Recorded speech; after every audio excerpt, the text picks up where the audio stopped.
This video is for Math 1325, Monday, August 1st. We have 7 sections to cover this week, so we'll do 3 today, 2 tomorrow, and 2 on Wednesday. So today we'll do 4-3, 4-4, and 4-5. And then we move into chapter 5 after that. 4-3 is the chain rule.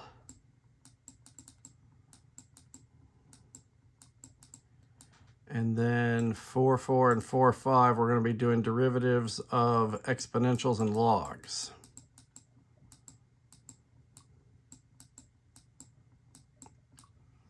So I'll spend about 30 minutes on each section, do as many problems as possible, and that'll give you the gist of what's going on in this section.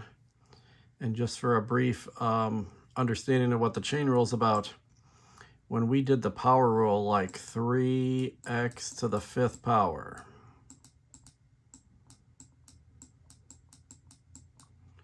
the derivative is 3 times 5, 15. You write the base down, and then you do 5 minus 1, and you get 4. All of this is dependent on the fact that the base is just a single x. If you had another function where you just literally had x as your whole function, the derivative of that, since that part is linear, the derivative of that is literally just 1. So every base we've had so far has just been a single variable, and the derivative of it has been 1. So what they didn't tell you at this point is that this 1 needs to actually be multiplied to this. But anything times 1 is itself. So if the derivative of the base of what you're doing your rule to is a 1, then it doesn't matter really. But what's going to happen in section 4-3 is that the base won't be just x, and then it will matter. Okay, so, whoops, I don't need to do that. Come here to 4.3.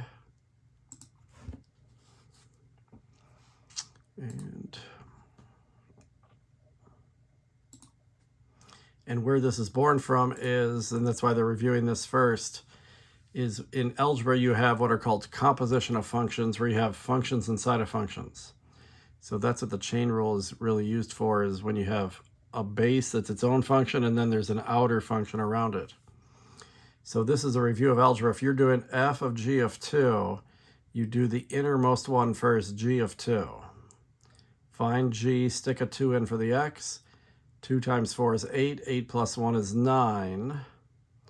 So now you can replace the g of 2 with a 9, and that leaves you f of 9. And that says plug a 9 in right here where f's function is. 9 squared is 81. 81 times 3, 243, minus 7, 236. So there's no calculus here, that's just a review of algebra. Function inside of a function. Here's another one, just it's not that you have to do g first and f second, you do the innermost one first. F of 2 would go first this time, so f 2 squared is 4, 4 plus 4 is 8. Take that answer and now do that with the outside letter, g of 8. 8 times 2 is 16. 16 minus 1 is 15.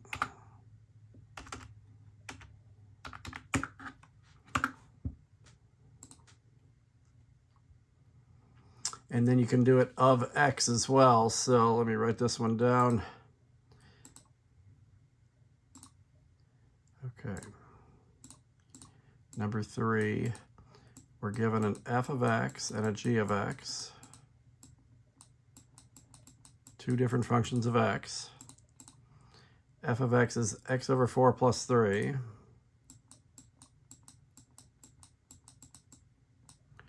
And g of x is 2x minus 1. And they're going to have us do this both ways, and often when you do that, you don't get the same answer each time. So first they want us to find f of g of x, then we'll flip it around and do g of f of x as a part 2. So f of g of x, this is the same process as when you plug a number in, it's just you don't have any calculating to do. So you're doing the innermost one first, but there's nothing to do really. G of x is whatever they say it is. There's just no calculating at this point. If I was doing f of g of 2, I would grab this one and actually plug a 2 in and do the calculating. So this is like your first answer.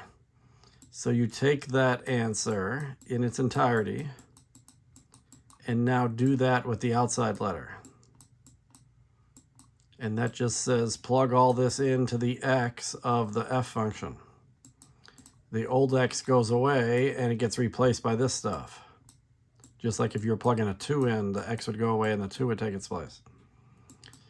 So this is what you end up with. And if this 1 right there was a 2 or some even number, then I could factor out a 2 and reduce, but it's a 1, so it doesn't reduce. I don't know if they want us to get a common denominator and put all this together. But in general, you can try putting in the first answer you get and see if they take it. So 2x minus 1 over 4, and then a separate plus 3. But I could change this 3 to 12 over 4 and combine that all into one fraction. But if you don't have to, then why waste time doing that? This is just more about what happens when you plug one function into the other. Literally what I did is I plugged this function into the x there. So the other way around, f of x is the first answer, and then you plug it into g. So all of this goes right where that x is. So we just stuck all of this into that x. Now we're going to stick all of this into this x. 2 times all this stuff here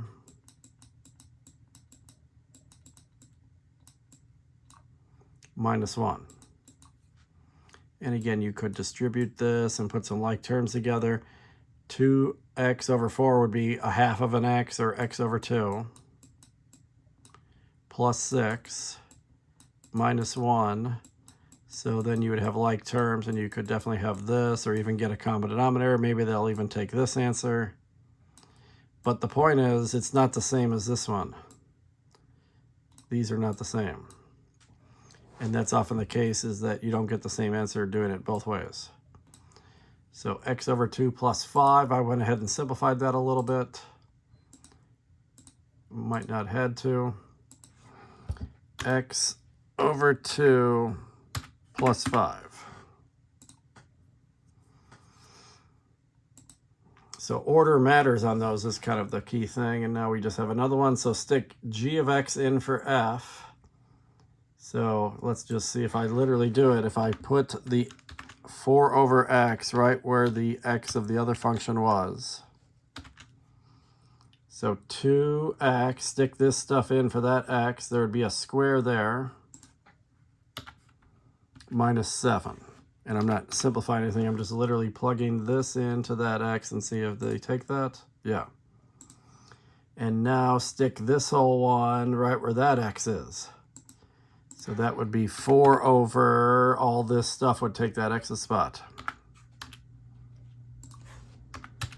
And sometimes if you don't, I'm not simplifying anything here. If there is even anything to simplify, this there isn't really even anything to simplify.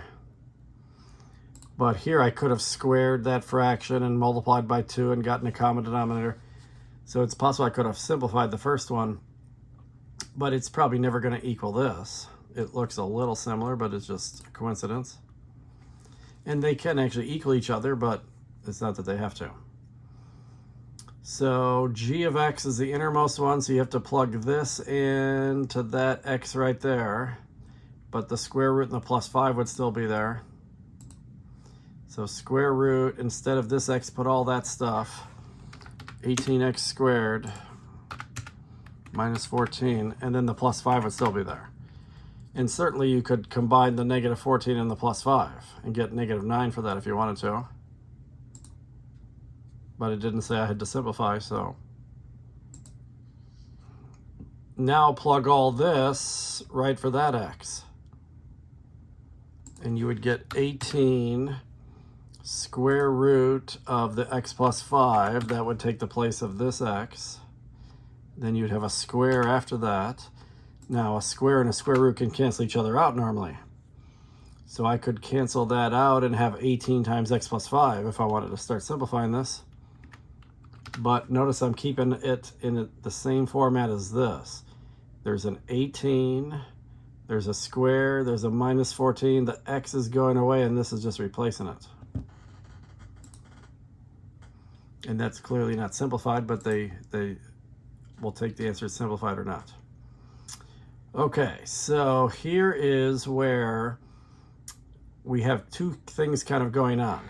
If you take this parenthesis here and just kind of like don't look too closely inside of it, just think of this as all one thing. Say this was another variable, like they like to use u a lot, but I don't see them doing that here. But this is the inner function. If you thought of that as just some named g of x or something, it's like you have y equals something to the 7/8 power, like this. That's what it looks like generically. But the innermost one, that's the g of x. So 9 minus x squared needs to be g of x. It's like we plugged that in for the x that used to be there, and the x that was there goes away. So f is the outermost thing that you see, kind of like if you back way up and you can't see the detail of it. You just like, okay, like if you're at the eye doctor and you're so far away, or it's so tiny you can't see it exactly. But you'd say to yourself, I see something to an exponent. That's what f is. F is like if you back way up, zoom out. And then g is when you zoom into the innermost part. So that's what they're trying to do, is create two functions that would make that happen. That's how you would do f of g of x. But notice it's two separate functions of x. So the innermost one, the x squared plus 4x, that should be the g of x. So it's not this. See, that's one of these two. The innermost is the g of x. And then back up like you're zooming out, and you have something to the 1/3 power minus 2 times something to the 2/3 power plus 5. So this one, that's the outermost function.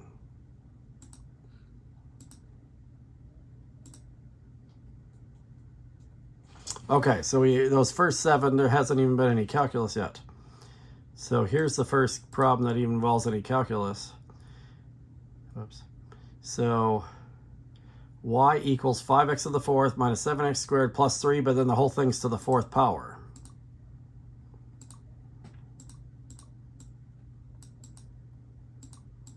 Y equals, and it's to the 4th power. See, this is the f of x part of this thing. So it's like you have an f of x that if I back way up, I can't really see the detail inside of here. There's something to the 4th power. That's all I can see from far away. That's the outer function.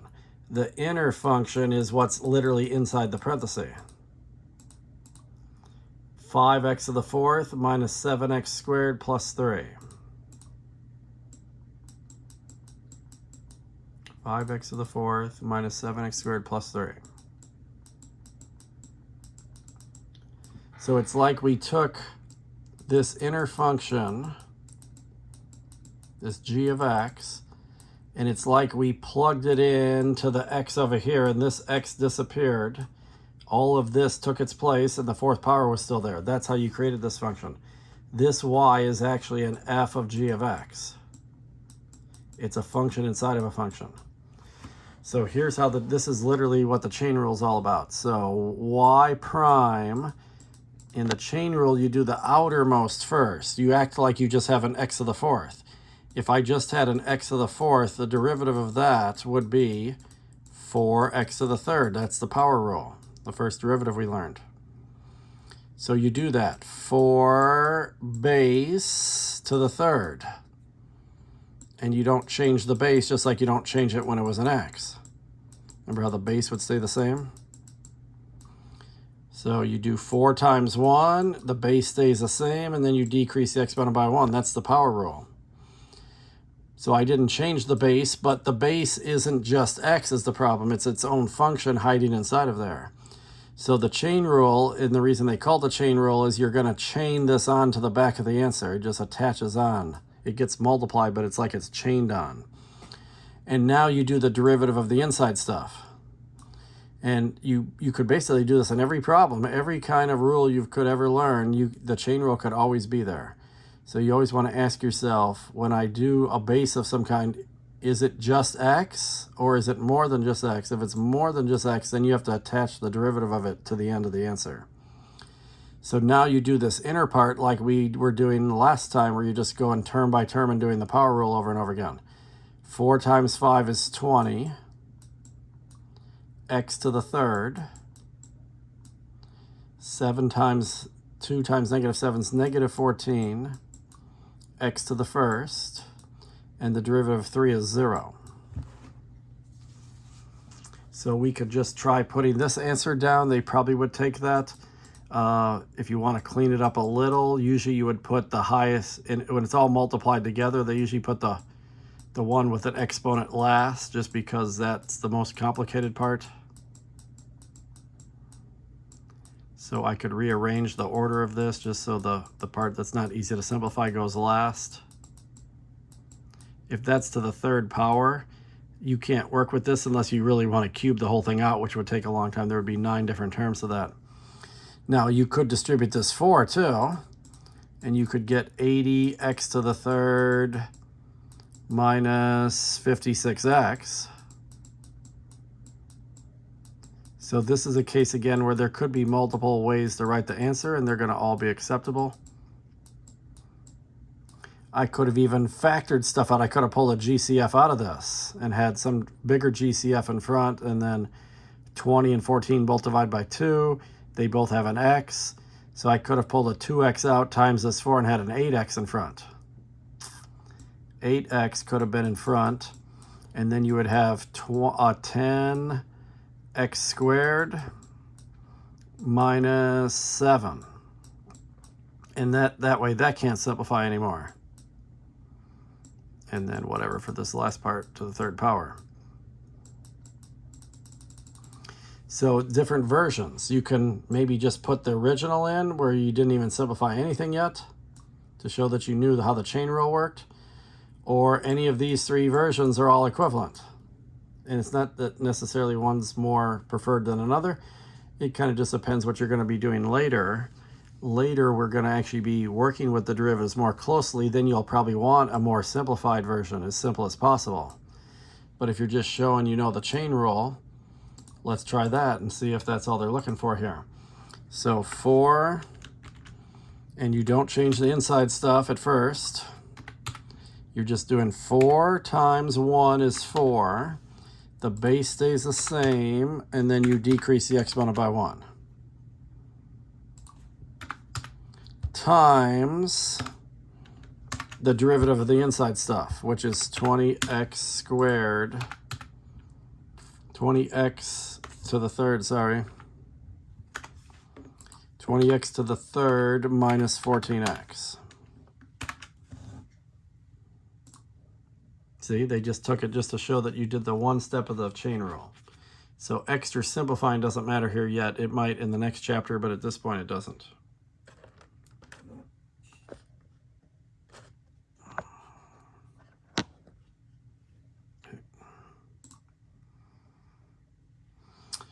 Okay, so let me write this one down. It's a little complicated.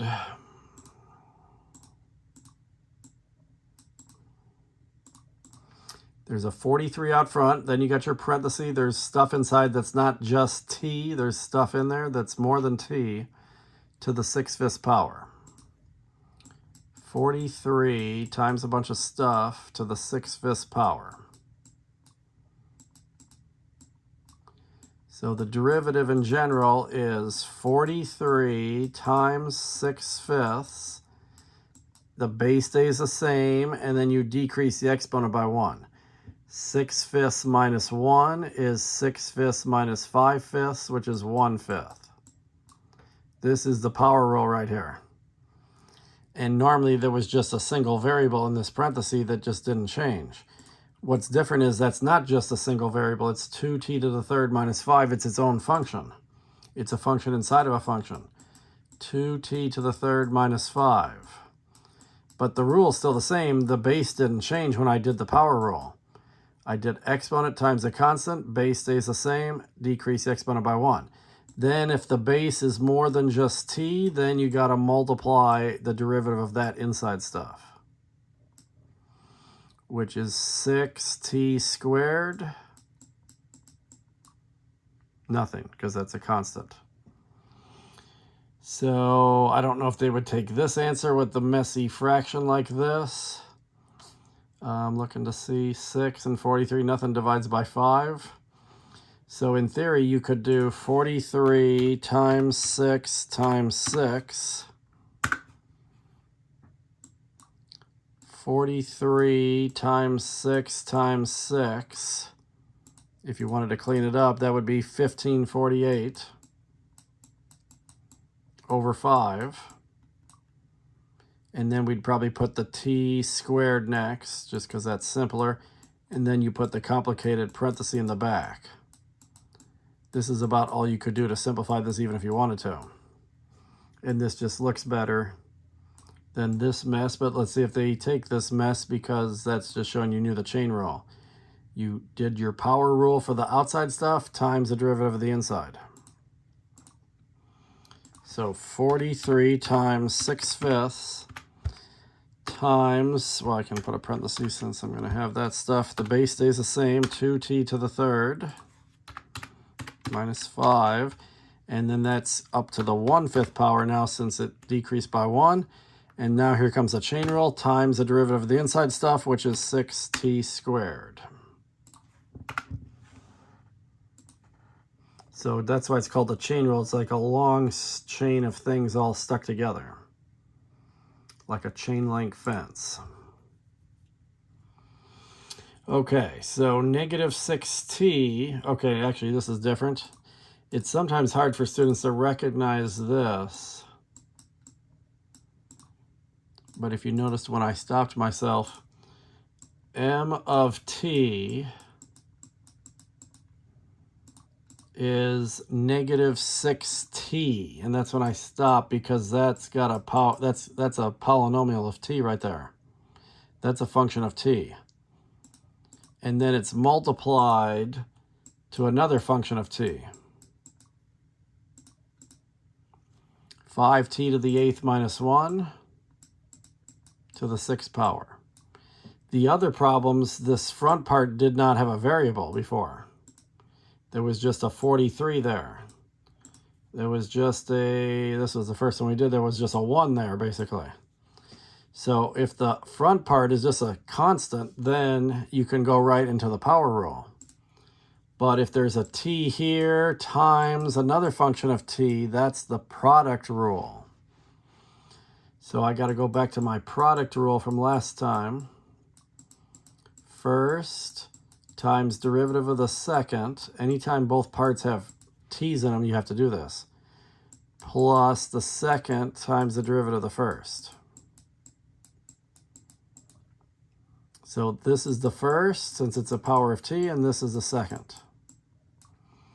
First is negative 6t.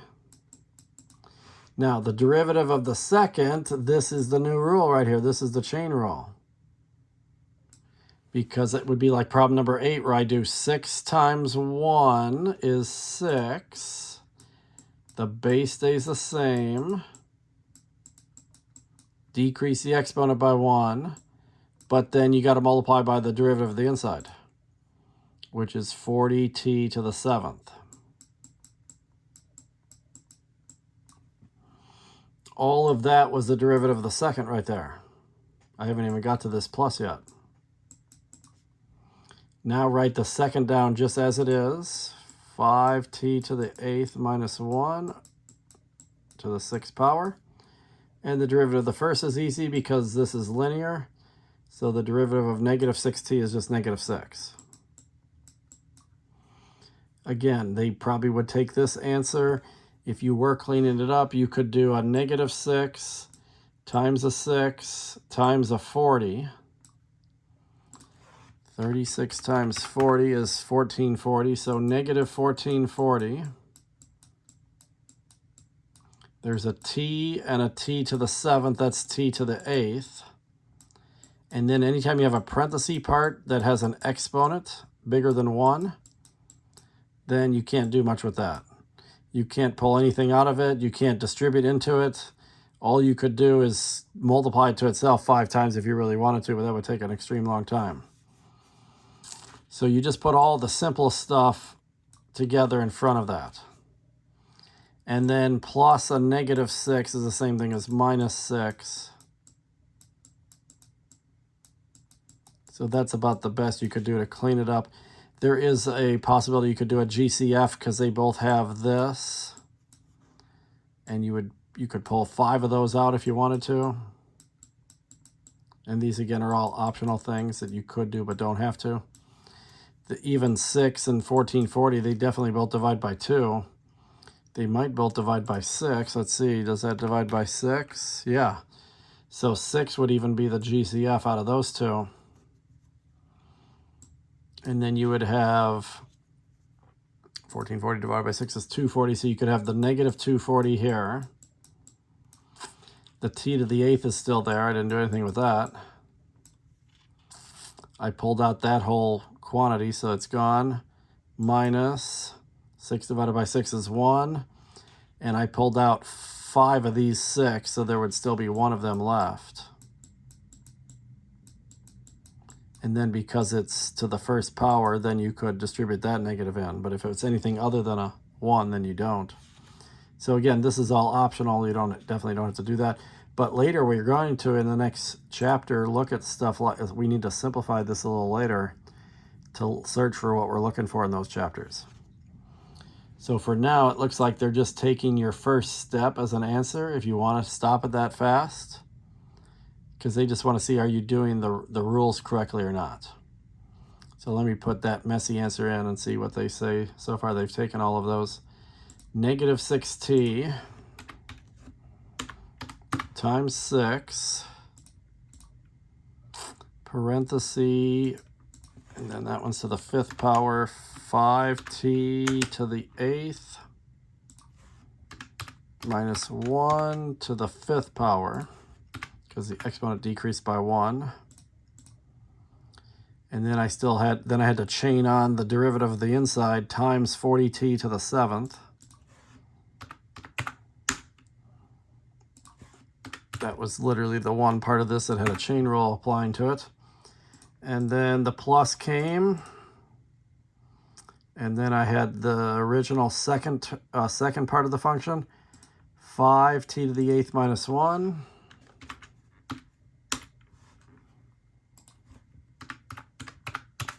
To the 6th power. And then the derivative of the -6t was just -6.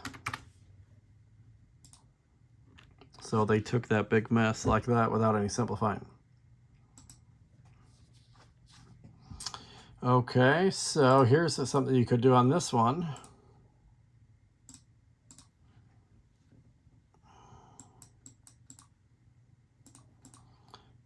Y equals 4x plus 1 to the 5th. Y equals 4x plus 1 to the 5th times 2x plus 5 to the -4. You could work with this as is and treat it as a product rule because you have a quantity of x times a quantity of x. You could do the product rule. And then as you do the derivative of each, once you get to the derivative of the first and the derivative of the second, those will be chain rules each. Or this would also be equivalent to dropping that negative exponent down to the denominator, which would then turn it into a positive exponent. And now you've got a function of x divided by a function of x. That's the quotient rule. So let's practice that. Just to review that, dy over dx is a symbol for I'm doing the derivative of y with respect to x. And the quotient rule is second times derivative of the first minus the first times derivative of the second over the second squared. So the top one is the first and the bottom one is the second. So second function as is. So first I would have 2x plus 5 to the fourth power. I don't do anything to that. I just write down what the second one is. Now the derivative of the first, this is a chain rule. So do the outside first. Bring the 5 times 1. Keep the base the same for a second. Decrease the exponent by 1, and then chain on the derivative of the inside. And the inside's linear, so the derivative of that's just 4. So this whole part right there, that's the derivative of the first with the chain rule in there. Minus, write the first one as it is. Don't do anything to it. And now the derivative of the second, I'm going to do a chain rule on the bottom here. Not in the bottom, but on the bottom. So if I was doing this as a chain rule, it would be 4, 2x plus 5 to the third power. That's like the power rule right there. But then I need times the derivative of the inside, which is just 2. All over the second one squared. And if you square a fourth power, 2x plus 5 to the fourth squared, that's when you multiply exponents, so it becomes an 8. So this would be really hard to clean up the top and see if it helps cancel the bottom, which usually it doesn't. But again, I think they'll take this just to see if you knew the rules or not. 2x plus 5 to the fourth power. 2x plus 5 to the fourth power.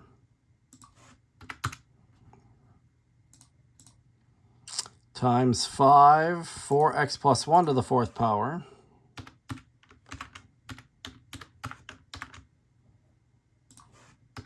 Times that 4, that would be the derivative of the inside. Okay, now I'm up to the minus part. 4x plus 1 to the fifth.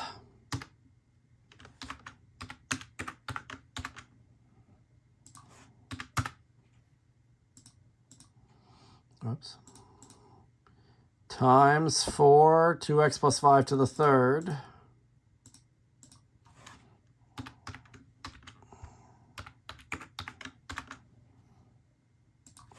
And times the derivative of the inside, which is just 2. Yep, that's the whole numerator. Denominator is the original denominator, but squared on the exponent there. So it becomes 8 instead of 4. 2x plus 5 to the eighth.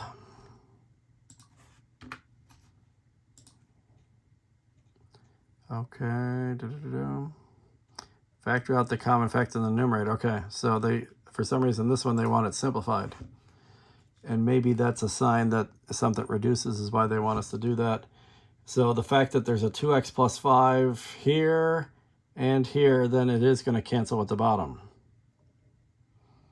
And we may be able to just do that. Because all the other problems didn't need to be simplified. But remember what I said last time, that if you can factor the top and simplify, then you have to do it. But it should just come down to the 2x plus 5 part. There's 3 of them here. There's 4 of them there. So you don't need the greatest common factor, but a common factor would be 2x plus 5 to the third power. I'm going to pull that out and forget anything else that might also be common. So pull that out. There would be one of them left here out of these 4. One of them would be left. And then I should just be able to write the rest of this.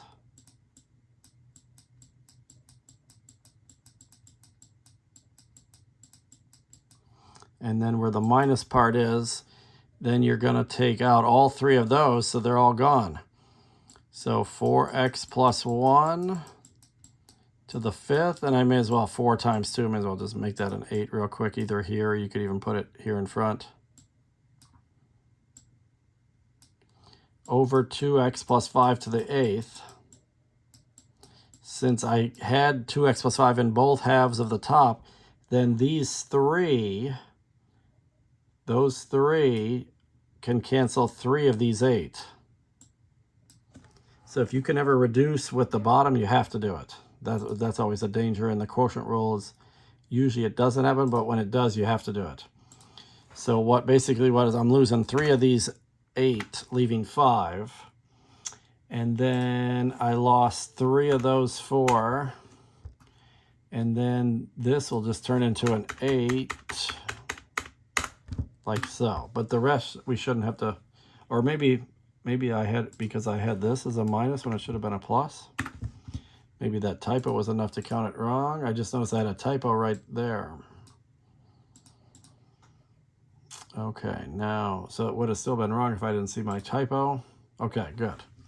So I don't know, maybe it would have taken the answer before if I hadn't had that typo, I'm not sure. But generally you would like to reduce this bottom if you can. It doesn't happen all that often, but there's one case that it did happen.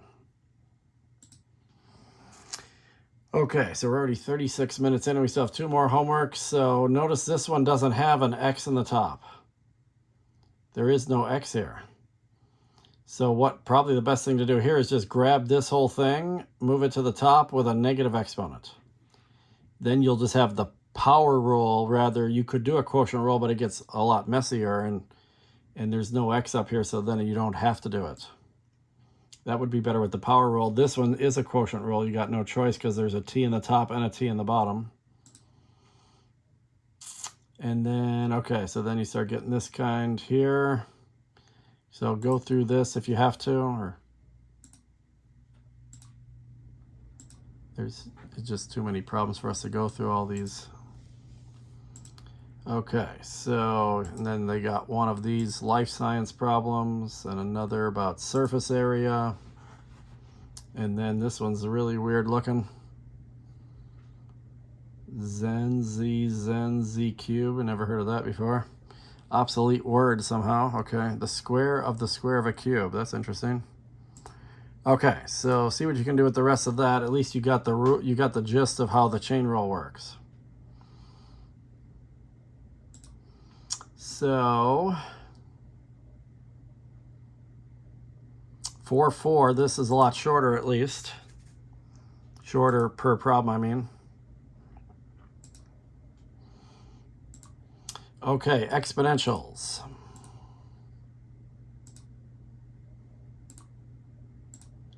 .4. Here's the main rule. If you have an exponential function, a to the x power, a is some positive base. The only rule is it has to be positive, other than 1. The derivative of that, here's the nice thing, the derivative of an exponential is itself at first. It always has itself in the answer. And then you have to multiply by ln of the base. That's it. You multiply by ln of the base. You rewrite it and you multiply by ln of the base. So problem 1, f of x is -4 e to the 3x.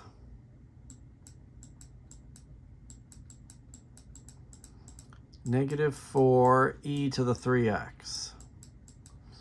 So the first rule is, and notice this is a -4, not a -4x. If this was -4x e to the 3x, then I've got a product rule. I have 2 functions of x multiplied together.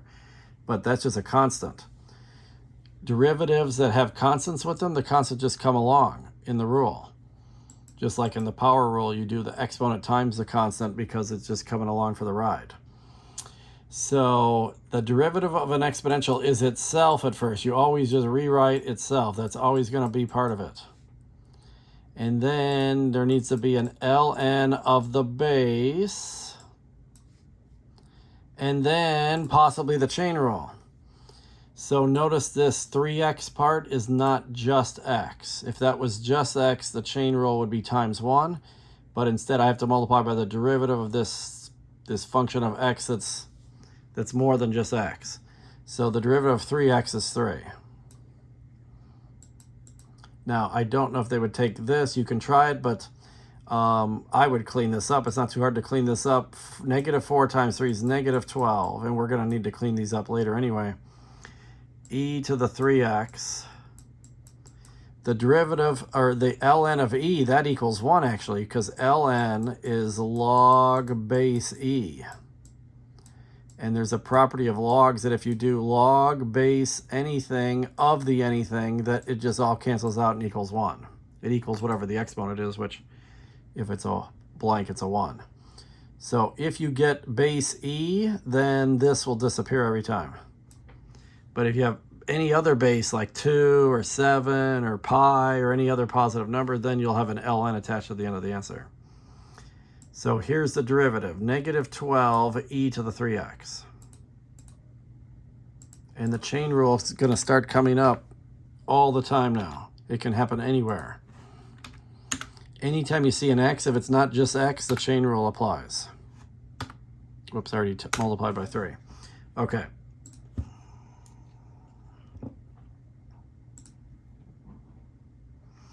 -3 e to the -3x plus 1.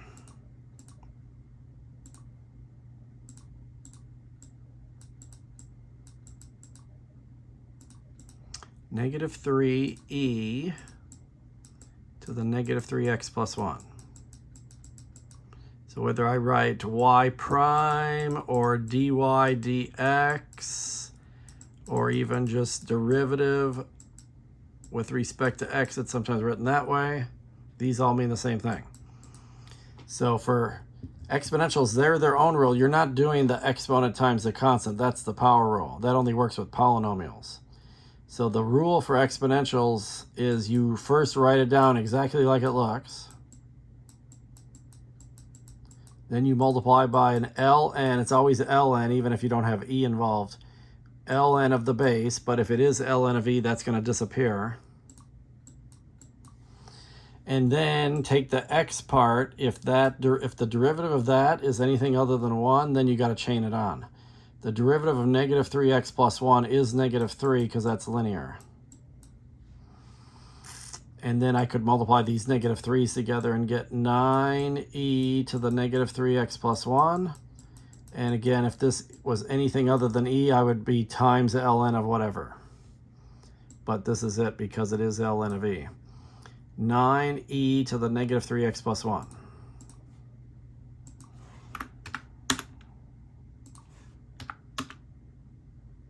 Oops, sorry, -3x plus 1.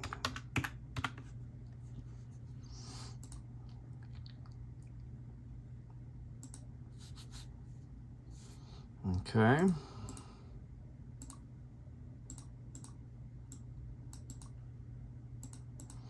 Y equals 5e to the 3x squared. So first write the whole thing down exactly like it is. ln e is going to cancel out, but get in the habit of writing that because if once the e is not there, we're going to need that. And then ask yourself, if I did the derivative where the x part is, would it be just 1 or would it be something else? The derivative of 3x squared is 6x. And then you could multiply that by the 5. 30x e to the 3x squared. Since the derivative was more than just x. 30x e to the 3x squared.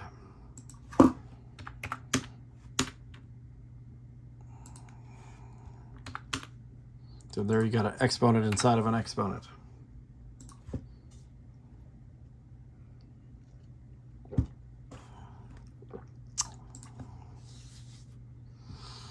Okay, so now see how I have a parenthesis here with x involved. There's a polynomial of x here. Times e to the -5x. I have two different functions of x multiplied together. So it's always good to scan what you have and see what's happening to what's here. There's a polynomial that involves x. 7x squared minus 14x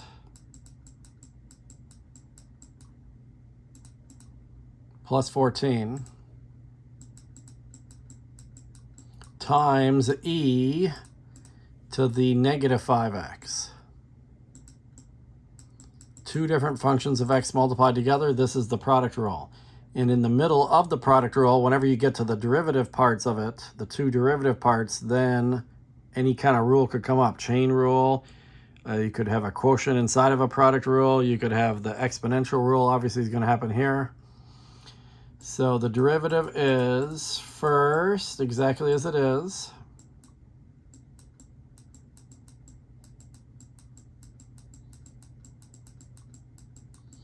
Times the derivative of the second, and here's the new part, the derivative of an exponential. So that would be exactly like it looks. Times an ln of e, that won't matter. Times the derivative of the exponent if it's not just a 1. And the derivative of negative 5x is negative 5, so then it matters. And then plus the second exactly as it is. And then times the derivative of the first won't be hard because that's just a term-by-term polynomial using the power rule. 7 times 2 is 14. X to the decrease the exponent by 1. And notice the base is just x. So actually the chain rule is happening there. It's just that the derivative of x is 1, so then I don't need to put it. So the chain rule actually has been going on since the beginning of the chapter. They just didn't tell you about it until it actually mattered. The derivative of negative 14x is negative 14, since that's linear. And the derivative of 14 is nothing. Okay, how much of this they want cleaned up, I don't know. So let's try leaving it mostly as is.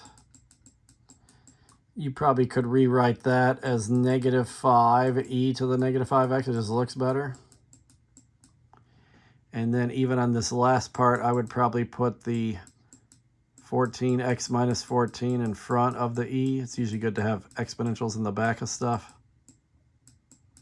And you could say, well, isn't there a GCF of 14 there? Yeah, if you want to pull the 14 out, you could do that too. That's not going to be wrong. There is lots of alternate versions. Even this front one, you could pull a 7 out if you wanted to. But then this is definitely unnecessary to do that if they're going to, even if they want a little bit of simplifying here. So I'm going to try this one right there. So let's put the original, it's the same original parenthesis for the front of this. 7x squared minus 14x plus 14. And then I could have this negative 5e to the negative 5x. Negative 5e to the negative 5x. Then, whoops, see, I got that in the exponent. Come down, plus, and then I'll just write it this way, 14x minus 14 for the next part. And then e to the negative 5x, I think it was. That one is where it just stayed as is. E to the negative 5x, yeah. Okay. And now, see, you see a fraction, you're probably thinking quotient rule, but make sure there's an x in both parts. Otherwise, it doesn't have to be the quotient rule. If you can avoid the quotient rule, that's better because it's messy. If this was just a 9 in the top of this thing, then I would just pull this 2x plus 3 up to the top of the negative exponent and do the power rule. That's a lot less work.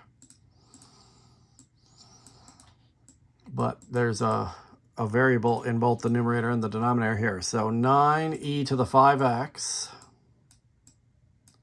that's a function of x. And then the denominator has 2x plus 3, that's a function of x. So then I do have to do the quotient rule. So second times the derivative of the first. So here's the new rule. Write it down exactly like it looks. You're not doing exponent times constant. That's polynomials. Oops, I shouldn't have closed this parenthesis yet. So write it down exactly as it is.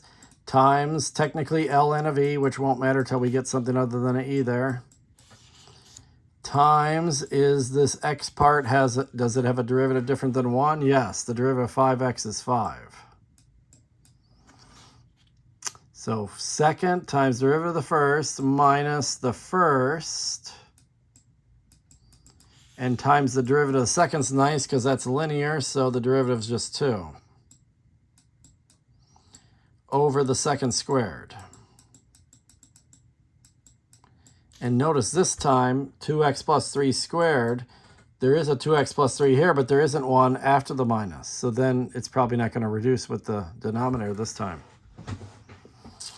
So I would probably pull this 9 and 5 out front and put 45, 2x plus 3, and then put your e in the back, e to the 5x. Minus, go ahead and multiply the 9 and 2, 18, e to the 5x. And then the bottom, it didn't really change. That's usually the case in the quotient rule. The bottom just usually stays the same. Only if you get a 2x plus 3 in both halves would you be able to reduce it with this one. So let's try that. 45, fraction, 45, 2x plus 3 times e to the 5x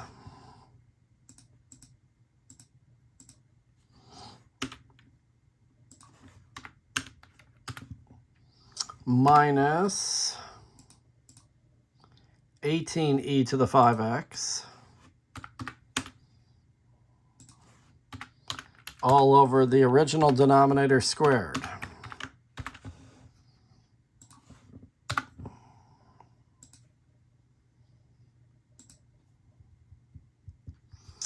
Okay, so they're sticking with e to the x quite a while here.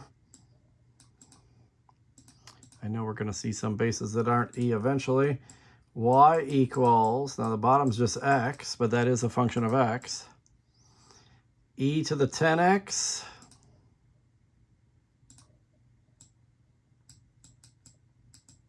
e to the 10x plus e to the negative 10x. So I got functions of x in the top and bottom. Only option is quotient rule.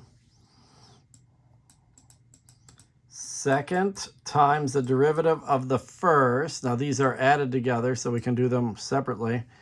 So e to the 10x, the derivative of that is itself, times ln of e, times the derivative of 10x, which is 10.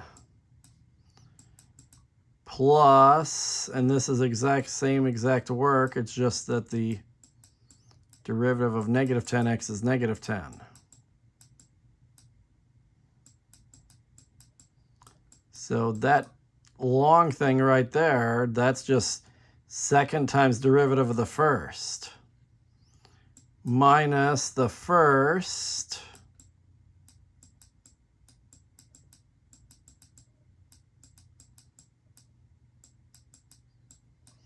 times the derivative of the second. Well, the derivative of x is just 1 all over the second squared. And it may be tempting to want to cancel this x with one of these two. That doesn't work unless there's an x over here somewhere, and there isn't. So we're just going to have to leave that there. We can get rid of these ln of e's. They don't matter. So x, I could put this 10 in front and get it looks better that way. 10 e to the 10x. That's the part in front of the plus. And then same thing here, and you could put plus a negative or just minus 10 e to the negative 10x minus, the 1 doesn't matter, so e to the 10x plus e to the negative 10x all over x squared, and nothing else is going to reduce. And again, the whole point is getting this getting the new rule of exponentials mixed in with old rules like the chain rule or the product rule or the quotient rule or even potentially a power rule.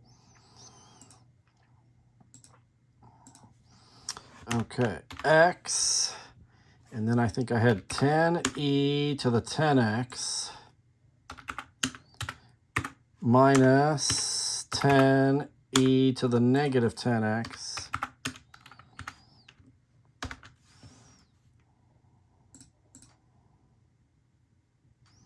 minus, and then it's just what's up here is the minus part, e to the 10x plus e to the negative 10x. Oops, put the parentheses in the wrong spot. There. X squared in the bottom.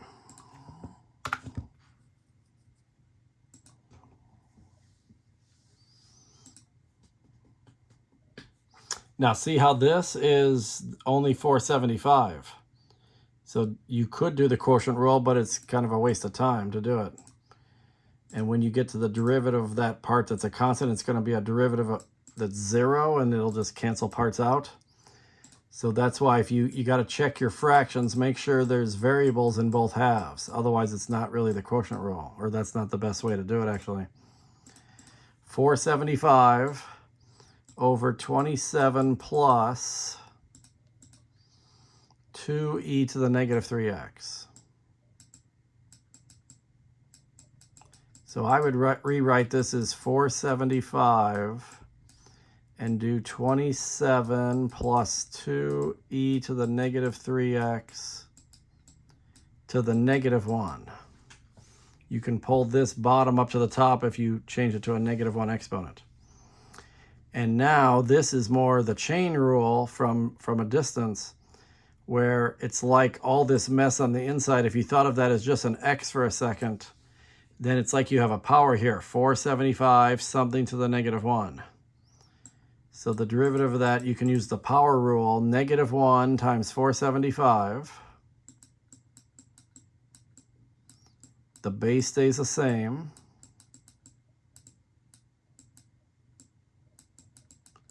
Decrease the exponent by 1 to negative 2. And now the chain rule now times the derivative of the inside stuff. And the derivative of 27 is nothing. This is the new rule. The derivative of this exponential would first be itself times times ln of e, which isn't going to matter here, and then times the derivative of negative 3x, which is negative 3. And that's it. We don't have first times derivative of second or second times derivative of the first. We're not doing one of those rules. It's just a power rule. A power rule with a chain rule at the same time. So everything's multiplied together here. I could definitely do the negative 3 times the 2 times the negative 475. Usually you put a constant front. So 6 times 475, 2850. We would probably put the e to the negative 3x next because that's simpler than the parenthesis part. Kind of it's not absolute that you have to do it in this order, but generally you'd want to put the most complicated thing last.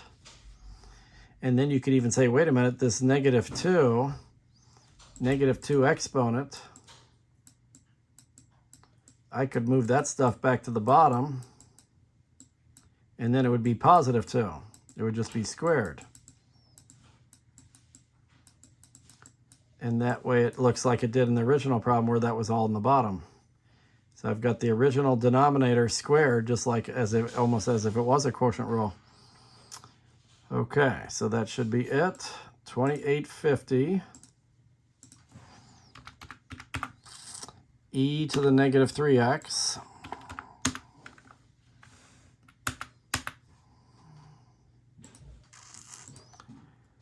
over the original denominator squared.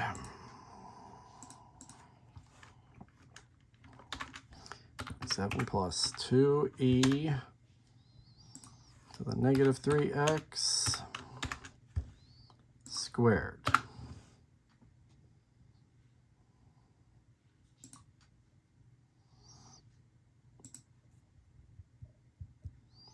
Here's a power rule. Just do 4 times 1 is 4. Rewrite the base. And then decrease the exponent by 1, 3. In fact, I can do that right now. 4. Rewrite the base.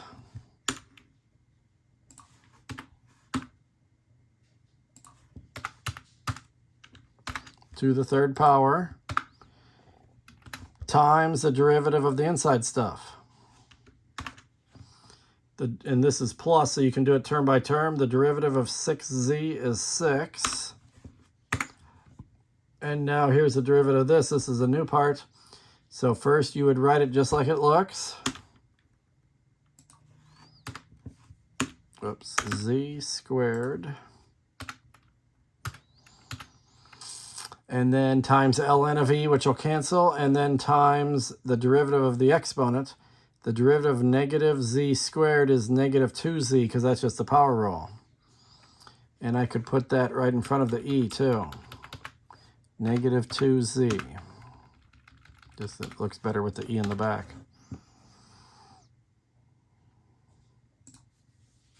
So this was power rule times the derivative of the inside, which is a chain rule. Okay, here's the first time we have a base that's not e.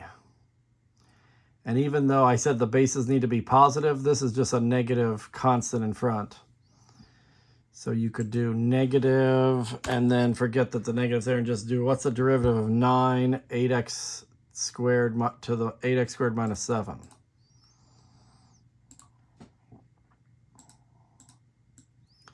So if I forget the negative for a minute, 9, 8x squared minus 7. Let's say this was your original function without the negative in front. The derivative would be itself. The derivative of any exponential is itself at first. Times ln of the base. Here's the first time that's not going to disappear. And then the chain rule times the derivative of this if it's anything different than 1, which it is. It's 16, whoops, I didn't mean to draw there, 16x to the first. And the order you put this in isn't a huge deal, but you could just leave it like this, in fact. And then the fact that there actually was a negative of this is just like I'm doing the opposite of what I would have gotten. So you can just put that negative first and leave it there. 9 to the original exponent.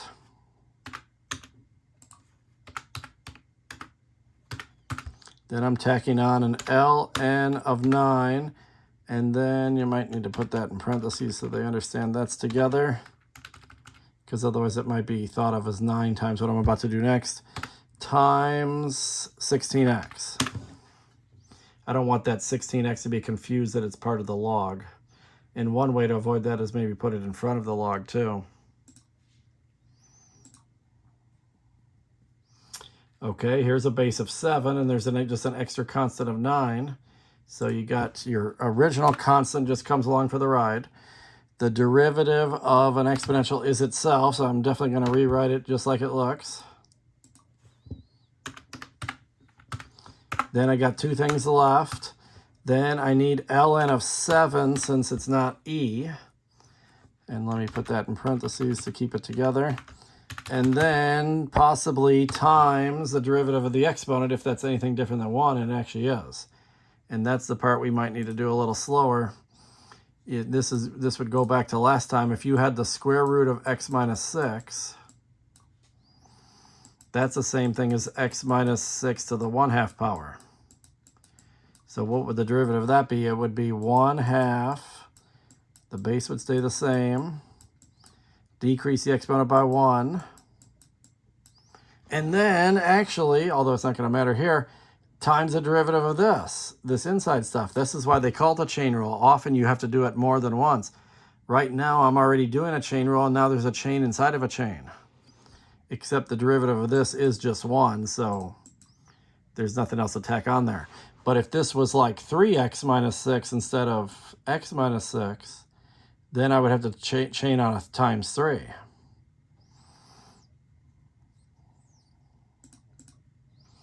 So 1/2 x minus 6 to the negative 1/2. This is, and then it could have been times some number at the end if it wasn't just x minus 6 inside of there. That's why it's called the chain rule. You get all this stuff chained together, one after the other after the other. Okay, this is just a quotient rule. Here, you're going to just do the exponential rule, write it down like it is, then do ln of e, and then you have to do the derivative of the exponent, but since there's two functions of x, that'll be the product rule for the final part of that.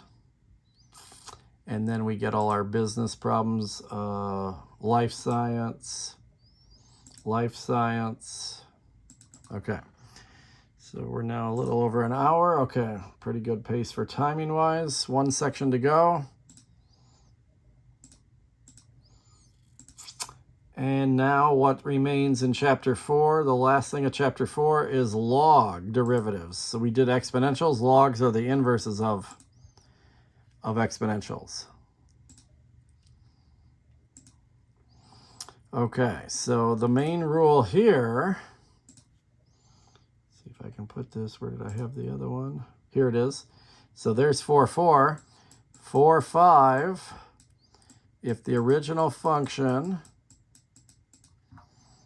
is log base a of x, and then ln x is special, but if you have log base a of x, the main rule is for exponentials it stays the same, and then you tack on a times ln of a. For logs, the main rule is it's not the same thing. The main rule is 1 over whatever the domain is right there. And then instead of, I'm going to write it as times, but I want to write this separately so you see that this is the main rule first, just like this is the main rule here. And then because logs are inverses of exponentials, the last part here is inverse too. So instead of multiplying by ln of a, you end up dividing by ln of a. And then, of course, if you get ln of e, it'll disappear. So, and then maybe the x will be more than just x, and you'll have to do a chain rule too. So the two things to remember for these last two sections are exponential. The main rule is it stays the same, and then you tack on a times ln of a. For logs, the main rule is 1 over whatever the stuff is. And then it's technically divided by ln of a, but 1 over ln of a is the same thing as dividing by it. 1/2 is the same thing as dividing by 2. So you can also think of it in the bottom. Sometimes people just write it like this. If you want to do it all at once, that's what it really is. But I like this to remember, okay, the main thing is that you do 1 over the stuff, and then this is technically dividing by the ln of a. So 4.5, number 1, we want to do ln of 12x. The original function is ln of 12x. So the derivative, the main rule for logs is 1 over the stuff, the domain stuff of the log. 1 over the stuff. And then I can tack on a 1 divided by ln of the base. Not the base, sorry, not the base. Yeah, that is the base. Where do I have my rule? In logs, that's the base because you read that log base a. So the base there is the base of the log, ln of a. And if you already have ln, you really have log base e. That's what ln actually means. It's just shorthand to write ln. So I'm doing ln of e literally. If you have ln, then this is ln of e, and ln of e is 1, so it disappears. And then here's the chain rule times the derivative of this stuff if it's different than 1. The derivative of 12x is 12. And then this 12 could cancel that 12 since there's no plus or minus. So final answer for this problem will be 1 over x.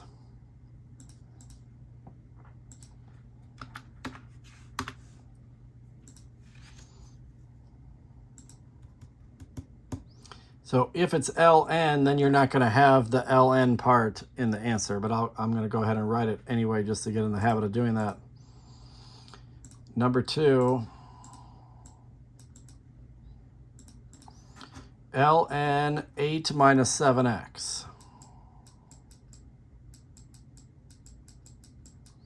This is y. So y prime, the derivative is 1 over the stuff, and then 1 over ln of the base. The base of ln is e, though. And really, that means I'm dividing by ln of e, but 1 over it just separates it so you keep the rule straight. And then the chain rule would be if this part here has a derivative of anything other than 1, you got to chain it on. The derivative of that is -7 because that's the linear part. The 8 has a derivative of 0. And there's a minus here, so you can't cancel anything. This cancels out, though. So I would just leave the answer as -7 over 8 minus 7x. Just put the -7 up there times that 1. -7 over 8 minus 7x.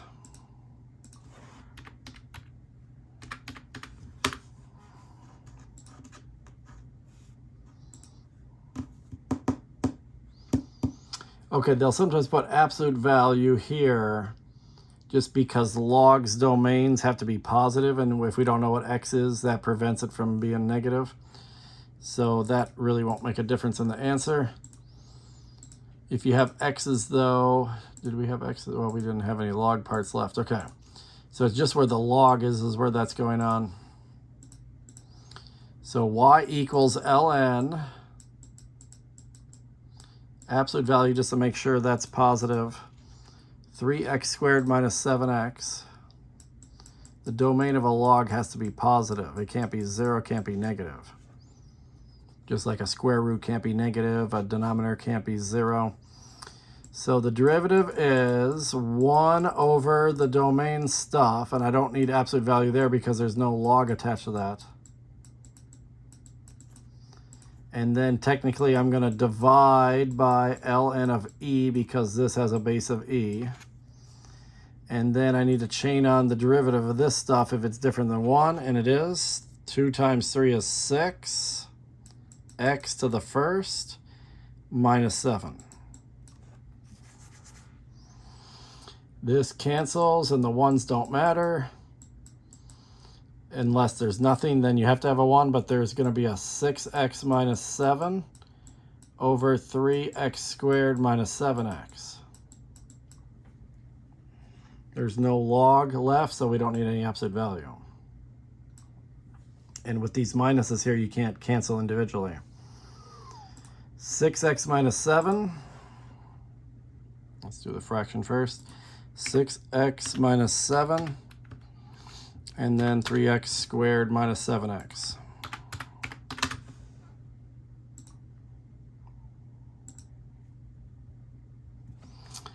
Okay.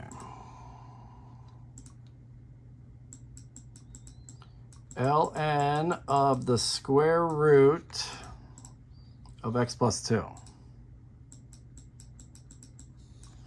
So the derivative is 1 over the stuff, no matter what it looks like.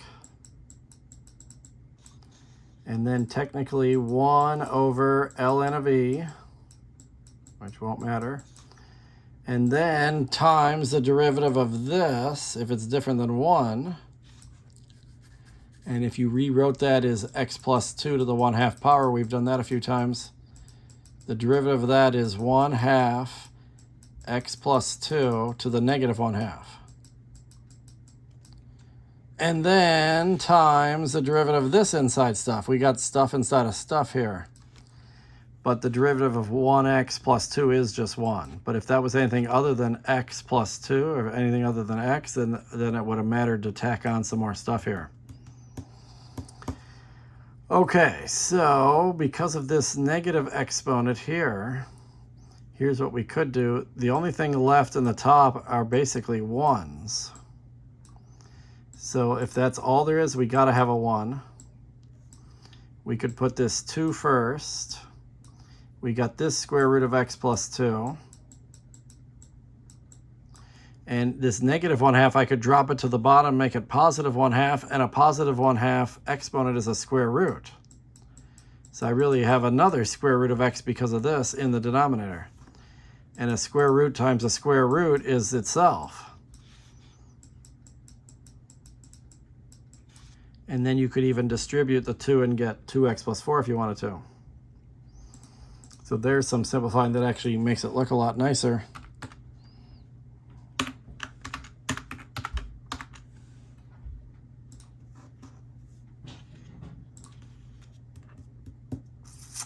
Okay, so here, this one's built definitely for the chain rule. ln, and then we got stuff in the parentheses that's not just x, so 5x to the 7th plus 3x to the 5/3.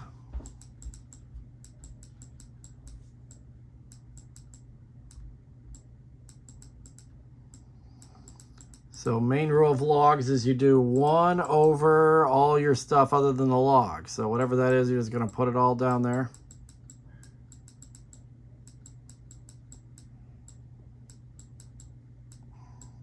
So if I got ln, then I'm going to get 1 over ln of e, which won't matter. But if that was anything other than ln log, then it would matter. And now I need the derivative of this, which is just a chain rule. This is what we learned about the chain rule, where you do the exponent times the front, which is a 1. Rewrite the base. Decrease the exponent by 1. 5/3 minus 1 is 5/3 minus 3/3. That's 2/3. But now the derivative of this inside stuff is different than 1. This is the chain rule inside the chain rule. So you multiply by the derivative of the inside, which is 35 x to the 6th plus 3. Okay, so there's no negative exponents on all this stuff here. It can all go to the top. You can put the 5 in the top. This one won't matter anymore then, since there's stuff up there.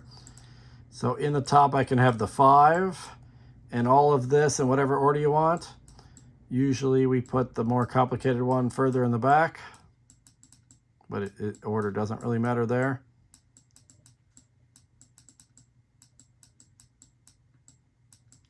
The reason for that is we might want to do stuff here like distribute or factor out stuff. But when there's an exponent other than 1 attached, you can't touch any of this stuff. And then you got this in the denominator.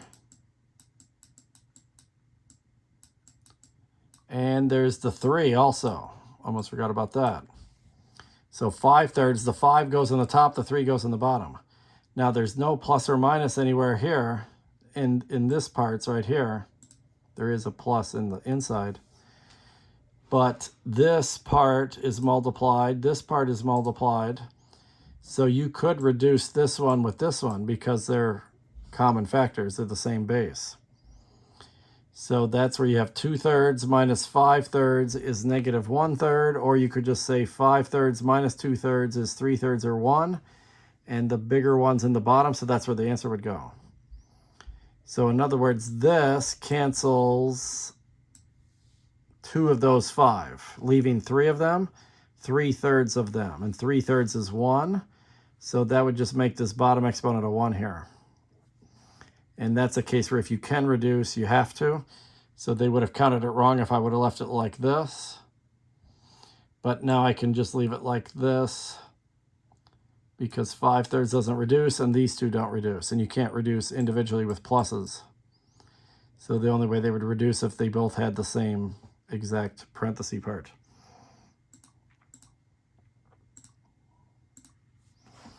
So 5/3, and then the 5 gets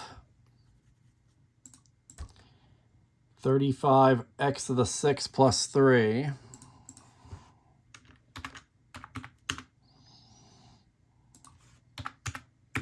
or did I say 35x to the 6th? I think I said 35x to the 6th plus 3. Yeah. And then this one's 5x to the 7th plus 3x, which is the same as the original. 5x to the 7th plus 3x.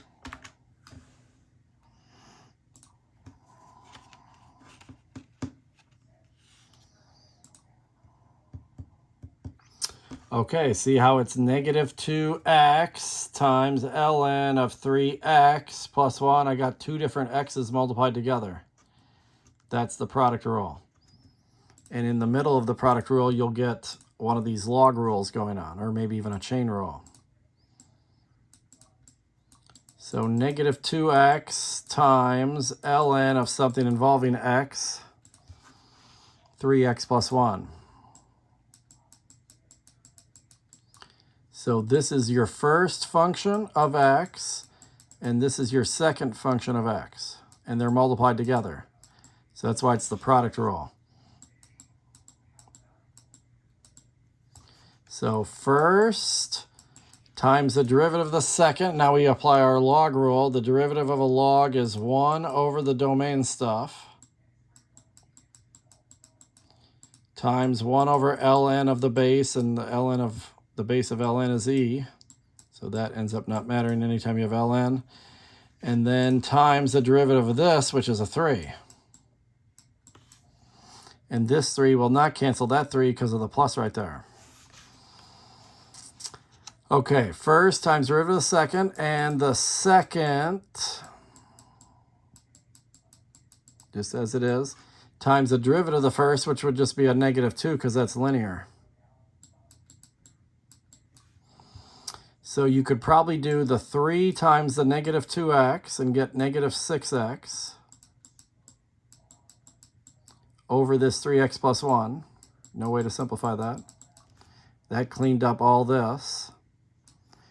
Plus a negative, so I can put minus, and you'd probably put the 2 in front because otherwise you might think it's part of the log. And plus it's better to have simplest stuff first. And there's definitely no need to get a common denominator. This 3x plus 1's inside of a log, so it's never going to reduce with anything else. So this should be good enough for the final answer. But that product rule, quotient rule, they're always going to come up.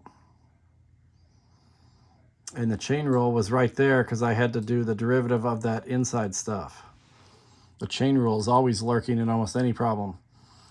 Negative 6x over 3x plus 1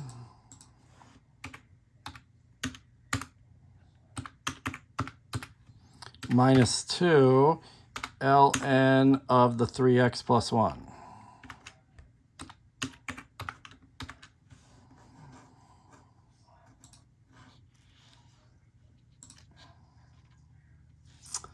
Okay, now we have t to the 5th times ln of t. There's two functions of t multiplied together. It's another product rule.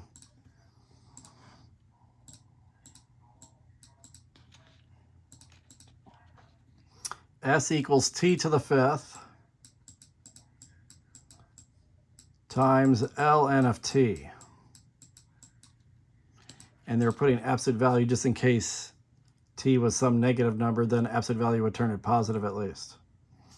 And notice because they don't have a y equals here, they have s equals. Now they're doing ds over dt. That's like dy over dx.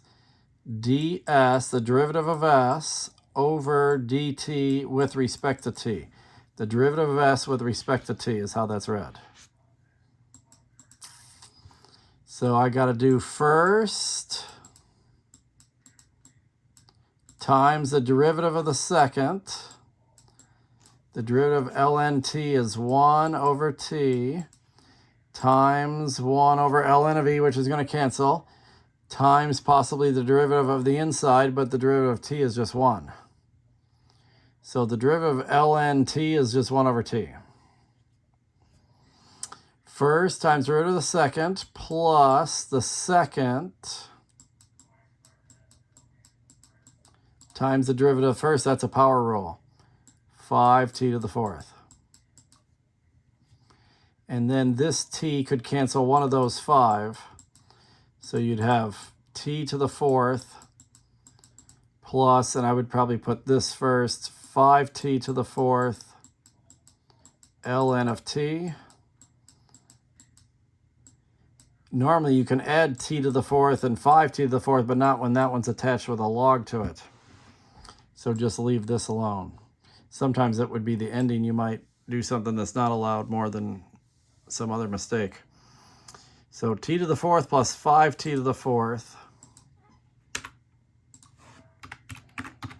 which is normally 6t to the 4th, but not here because there's an ln absolute value of t attached to that term. So they're not like terms because of that extra stuff.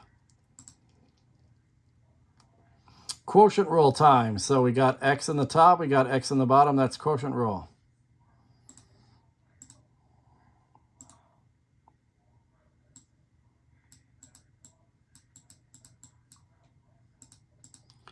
Two ln 4x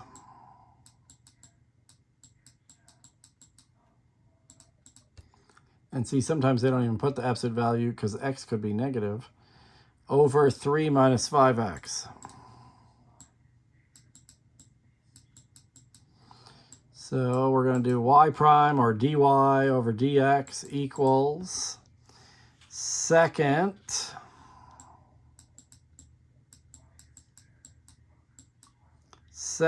times derivative of the first. So the 2 is just a constant. You just bring that along for the ride whenever you're doing any kind of derivative. A constant can be ignored till the end. So the derivative of 2 ln x is 2 times whatever the derivative of ln 4x is. And that's 1 over 4x times technically 1 over ln of e times the derivative of 4x, which is 4. So this whole part right there, that's the second. That's the derivative of the first, I'm sorry. Second times derivative of the first minus the first times the derivative of the second. That's linear, so the derivative is the -5 slope right there. All over the second squared. This has 3 minus 5x, but this part doesn't.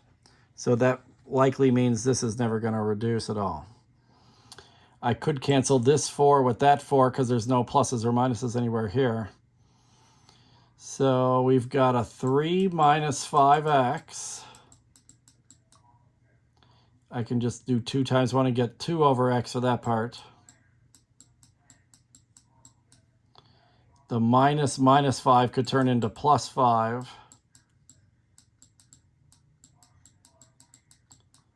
Over that squared, although they usually frown upon fractions inside of fractions, so this might be an issue in the answer. So let's see if they take that, but if not, I'll show you how to correct it. Well, maybe I'll show you anyway, but let's see if they take that. There's an easy correction to that, but if I don't have to do it, why do it? Whoops, I didn't mean to do that. So used to doing that, but then I can't see the whiteboard. Okay, so 3 minus 5x. 3 minus 5x. They might be bothered by this 2 over x, so we'll see here in a second. Plus 5. And then I just have the original numerator, 2 ln of 4x.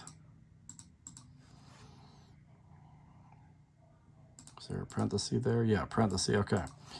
It seems like I needed a parenthesis if I'm going to put a 2 ln 4x. And then always the bottom squared is definitely going to be there at first. It might reduce or go away in some way, but let's see if they don't like that 2 over x. Oh, they took it, okay. So sometimes I've seen them count that wrong before. So the way to correct that is getting rid of this x. It could get rid of if you multiplied the top and bottom by x, because you can always do the same to the top and bottom of a fraction. And then it would just create an x in the bottom. And then on the top, you'd have to do it here and there. At this point, it would cancel that. So then you could be left with just this and maybe put the 2 in front. So 2, 3 minus 5x, that would be the first half. In this part, when you put an x, you just probably put it right there in front of that 5. And then the bottom, you just put it there because it's not going to mix with a square. This is, I've seen them force this in the past, and at least in this is business calculus, but in calculus, they'll sometimes cut that wrong. Here again, they're going a little easier on you because they just want you to see if you know the rules or not. So they're not making us simplify a whole lot of stuff. So they didn't make me do that, luckily. Okay, so anything else? We need to see a log where it's not ln. That's got to be in here somewhere. There, here's the first one. Log base 5, that's not ln. Number 11.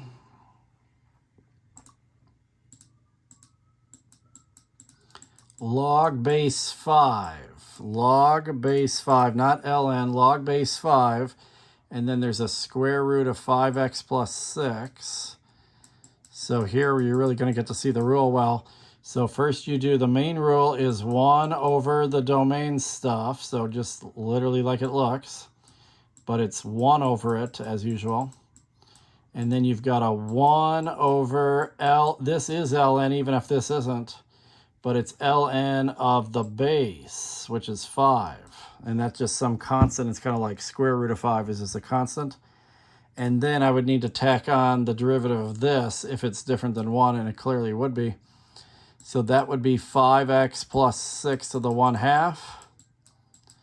And we've done this 2 or 3 times already today. That's 1/2 5x plus 6 to the negative 1/2.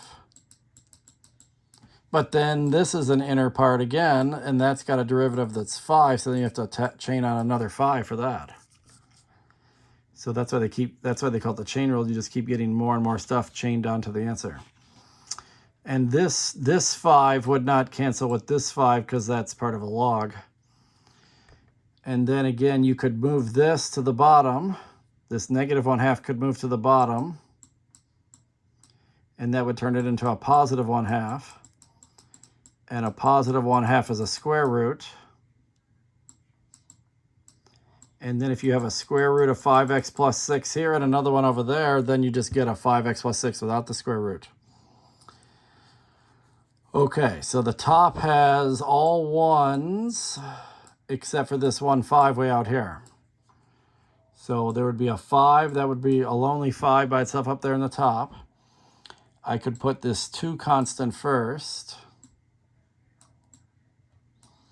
The ln 5, you could keep that here in the front of the bag, doesn't really matter, but it's just some kind of constant. And then the 2 square root of 5x plus 6's would just be a regular 5x plus 6. The same way the square root of 3 times the square root of 3 is regular 3. And I think I got everything then. So this would be the easiest way to clean it up. But for the first time, this mattered. Every other problem from 1 through 10, you would just have an ln e here that would just cancel out. Now it doesn't cancel out. And it isn't log 5, it's ln 5. So 5 over 2 ln 5, and then just a regular 5x plus 6 because we ended up with two of the radicals. So that's how it works if you get a base other than. And same thing here, you'd do 1 over this stuff, and then you'd have 1 over ln of 5, and then you'd do the derivative of this, which is this is a good one actually. So it would be 1 over the original stuff,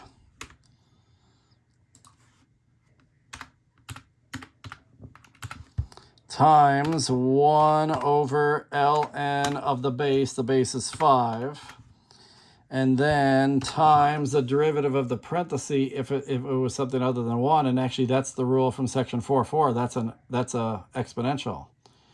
So the derivative of that is itself times ln of the base if the base is an e, which it isn't. and then possibly even times the exponent if that had a derivative different than 1, but the derivative of p is just 1. And it doesn't look like anything cancels, so that was a good problem because it had the section 4,4 and the section 5,5 at the same time. Okay, and now we're getting to this stuff. Okay, so we're already more than an hour and a half in, so that will be it for today. And then luckily next time, tomorrow, not quite as long because this we had to do 3 sections today. That's the downside to the summer. We got to do so much every day, but so Tuesday is 5.1 and 5.2. Wednesday will be 5.3 and 5.4. So I'm signing off for Monday, August 1st.